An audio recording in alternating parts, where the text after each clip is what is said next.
Mga kaibigan, ako po si Juvie de Guzman, sa ngalan po na National Press Club. Nagpapasalamat po ako sa napakaayos na eleksyon na ganap ngayon. Hindi ko ina-expect na ngayong araw na ito, ngayon po ay Friday. Dumating po kami dito mga alas 3 ng hapon. Hindi ko alam na pwede na palang magboto.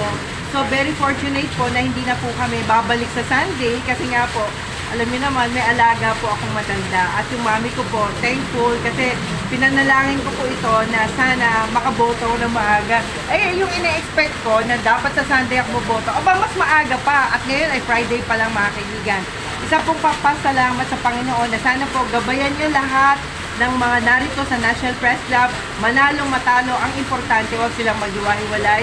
Sila po'y pinagpala kasi public service po ang kanilang ginagawa. Maraming salamat mga idol and we love you, the National Press Club officers, the officers to be, and the non-officers. I love you all. Bye!